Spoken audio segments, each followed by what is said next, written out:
Pak Jokowi, mohon izin saya mau cerita buka rahasia dua menteri Bapak ini ya Pak. Jadi ceritanya begini Pak.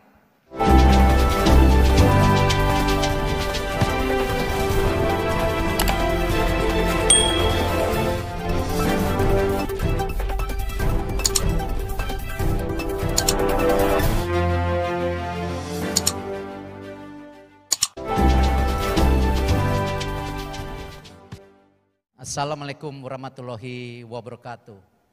Yang terhormat Bapak Presiden Republik Indonesia, Bapak Insinyur Haji Joko Widodo yang hadir, terima kasih Pak atas kehadirannya. Para Menteri Kabinet, para pengusaha, para startup, para direksi Bank BUMN yang hadir hari ini juga terima kasih. Tentu kita pernah mengingat pidato Bapak Presiden mengenai Thanos, ya, di mana beliau menyampaikan ini adalah sebuah kekuatan besar yang ingin menghancurkan dunia. Karena itu pada saat itu kita perlu Avengers. Avengers terdiri dari tokoh-tokoh seperti Thor, Hulk, dan lain-lainnya. Tapi kalau kita lihat, akhirnya ada film Endgames waktu itu, di mana tokoh-tokohnya mati, ya, dan salah satu yang saya favorit Bapak Presiden, Black Widow juga meninggal waktu itu. Tapi intinya apa? Sekarang Marvel sudah membuat dunia baru lagi, yaitu dengan film terbarunya Eternals, dengan musuh yang jauh lebih besar dari Thanos, yaitu Celestial, yang kekuatannya juga sama.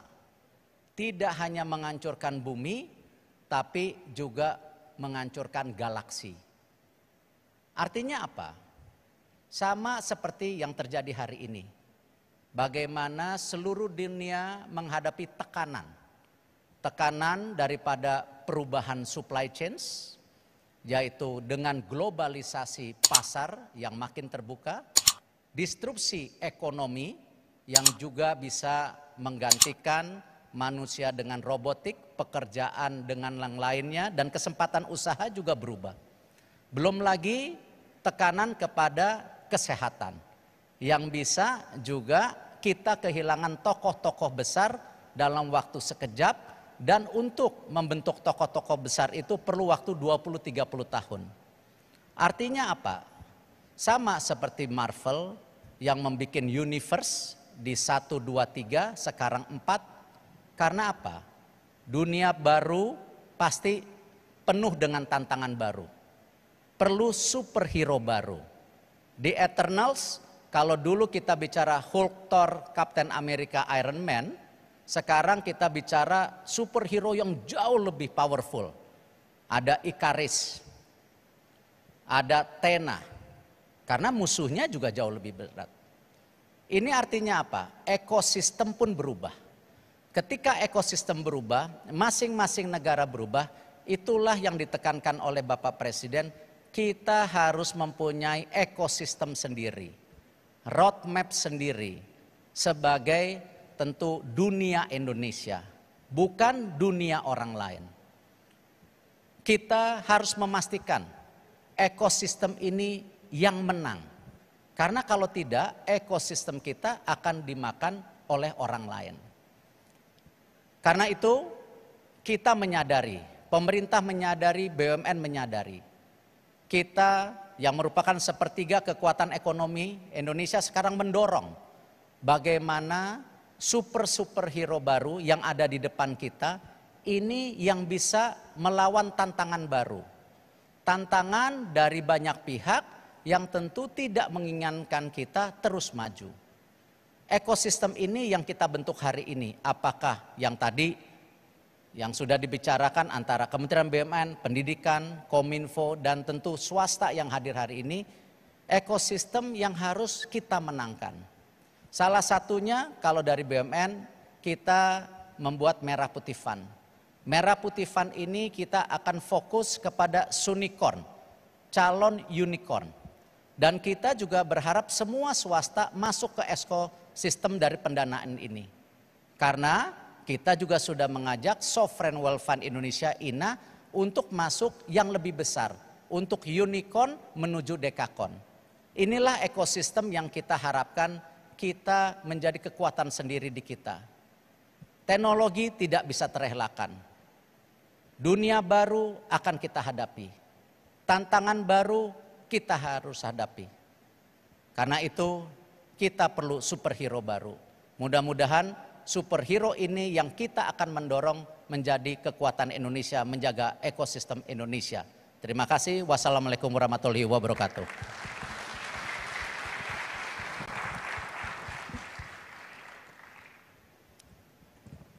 Assalamualaikum warahmatullahi wabarakatuh. Bapak Presiden, Bapak Ibu Menteri, dan para jajarannya, dan juga perusahaan-perusahaan dan korporasi-korporasi yang di sini di acara hari ini. Pertama, terima kasih Mas Erik telah mencetuskan suatu gerakan yang dahsyat. Kalau saya boleh menggunakan analoginya Mas Erik di sini, ya kalau kita mau bikin adventure-adventure yang baru, ya mungkin, dan ini masih di Marvel Universe, kita harus bikin sekolahnya ya. Profesor X itu kan dulu punya sekolah ya untuk X-Men. Dan disitulah pelatihannya itu harus terjadi. Jadi tanpa ada talenta digital, ya kita tidak akan bisa berkembang. Di seluruh ekosistem ini bottleneck-nya cuma satu. Sebenarnya kapital bisa dilaksanakan. Market di Indonesia cukup besar. Ada satu bottleneck-nya, talenta. Tanya sama semua unicorn di Indonesia, permasalahan nomor satu mereka apa? Talenta. Saya menjadi nostalgia mengingat personal journey saya waktu menjadi entrepreneur. Betapa banyaknya saya butuh pengalaman di luar dunia entrepreneurship, bekerja untuk konsultan, magang di dalam perusahaan yang lain, berinteraksi dengan founder-founder lain, sampai akhirnya menjadi entrepreneur. Yang ingin kita lakukan di dalam Kemendikbudristek adalah mengkompres pengalaman entrepreneur-entrepreneur yang sudah terjadi sekarang ke dalam pengalaman S1. Jadi anak kita saat lulus 4 tahun S1, dia sudah 1 semester magang di dalam unicorn, 1 semester mengerjakan proyek entrepreneurship, 1 semester melakukan agritech di daerah untuk suatu daerah. Bayangkan dengan 3 semester di luar prodi itu, betapa banyaknya permutasi anak-anak lulusan kita pada saat dia umur 21 dia lulus. Anak itu udah jadi superpower, dia udah punya banyak sekali jurus. Inilah yang kita maksudkan dengan Kampus Merdeka. Dan dalam Kampus Merdeka program terpenting adalah untuk meredefinisi apa yang dimaksudkan pendidikan S1. Sekarang untuk pertama kalinya dalam sejarah Indonesia, semua perusahaan-perusahaan teknologi, semua pelatihan dan sertifikasi teknologi menjadi universitas, mini universitas selama 6 bulan. Ini belum pernah terjadi. Negara-negara lain lagi melihat Indonesia sebagai salah satu pionir dalam melakukan ini. Karena mereka sebenarnya mau ke arah situ juga. Kita melakukannya dalam waktu 1 tahun. Semester pertama kita melakukan ini, 50.000 anak keluar daripada kampus mereka. Tahun depan 150.000, tahun depannya lagi kita akan ratusan ribu. Kalau semua perusahaan-perusahaan teknologi membuka pintunya untuk memberikan kesempatan untuk mereka 6 bulan kerja di dalam organisasi ini dan belajar. Pemerintah pada 2 program, magang bersertifikat dan project studi independen. Dan sekarang ada ratusan perusahaan yang bergabung dan akan bergabung semester berikut untuk menjadikan semua perusahaan-perusahaan teknologi menjadi mini universitas selama 6 bulan.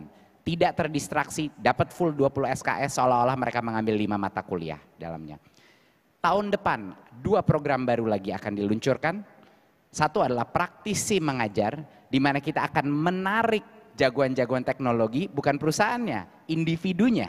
Kita tarik untuk menjadi dosen part-time di dalam kampus-kampus kita. Ya, kepelanan kalau cuma nunggu anak-anak yang dapat kesempatan magang. Sekarang praktisinya kita tarik dari industri untuk mengajar mata kuliah di kampus. Dan yang ketiga adalah program wirausaha yang akan diluncurkan tahun depan untuk mematching anak-anak yang punya ide-ide brilian dengan mentor-mentor di dalam industri yang akan bisa membina mereka. Jadi tiga serangan yang kita lakukan. Satu, anak-anak keluar kampus, belajar di dunia teknologi selama 6 bulan minimum. Dua, jagoan-jagoan teknologi mengajar di dalam kampus. Dan tiga, inkubasi wirausaha di dalam kampus-kampus kita. Kita berikan mereka pembekalan dan juga berikan mereka mentorship. Itu yang terpenting. Lebih penting lagi daripada untuk anak-anak muda ini, lebih penting daripada kapital pun adalah mentorship. Daripada jagoan-jagoan yang sudah mensukseskan programnya. Jadi itu kira-kira dari kami, kontribusi dari Digital Talent. Menurut saya dengan kombinasi baik dari narasi BUMN dan Kemendikbudristek dan juga Kominfo, saya rasa kita akan memasuki era baru di mana kita nggak bisa hanya mengejar ketertinggalan kita harus melakukan lompatan. Terima kasih. Wassalamualaikum warahmatullahi wabarakatuh.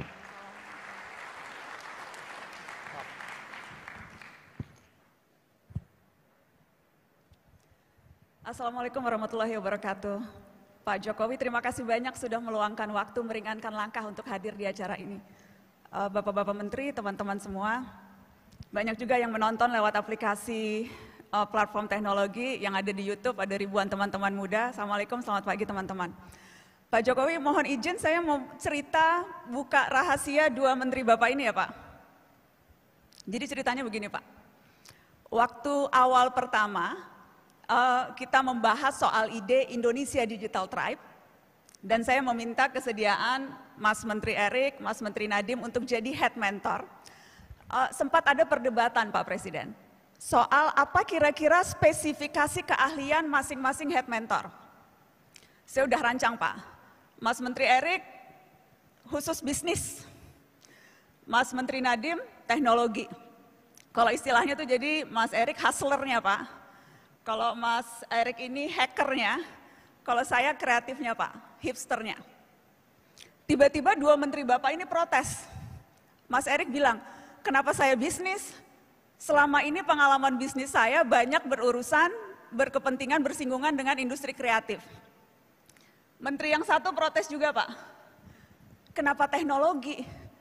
Gojek ya memang soal teknologi, tapi lebih utamanya menghasilkan solusi-solusi kreatif.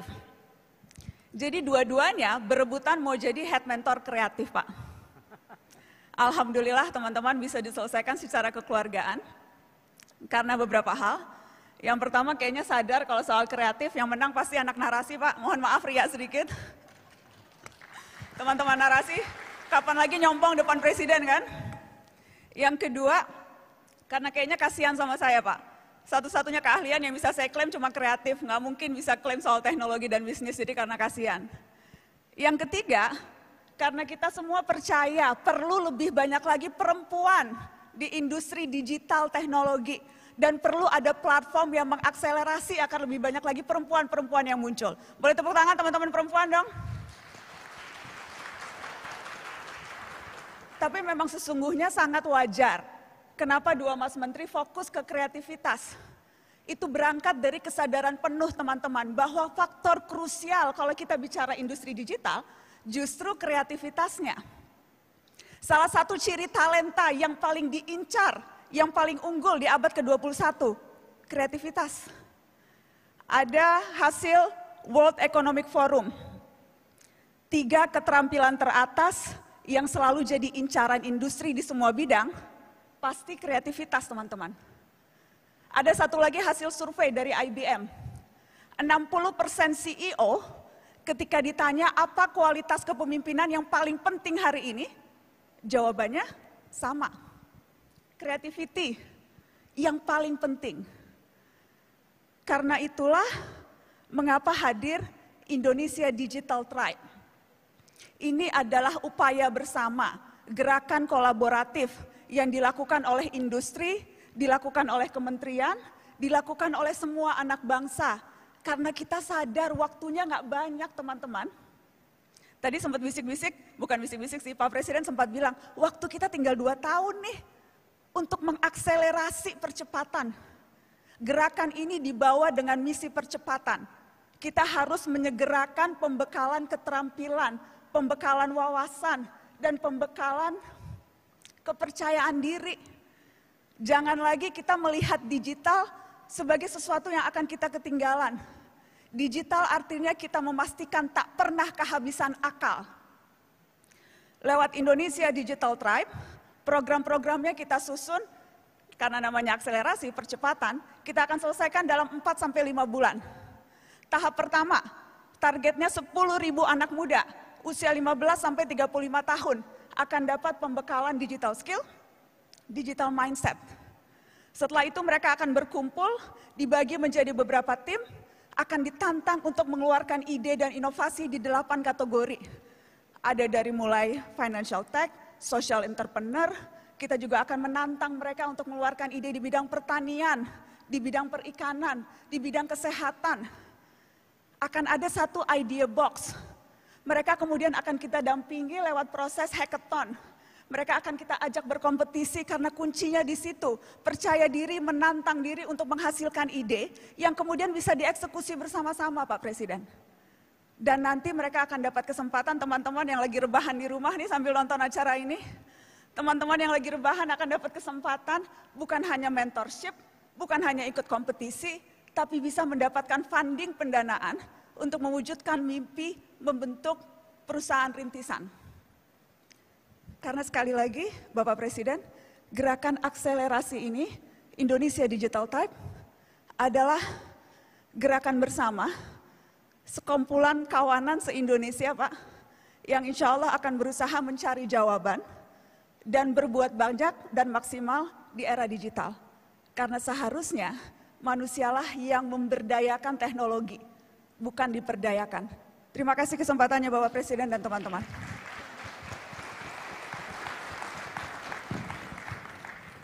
Terima kasih, kami persilahkan untuk kembali ke tempat.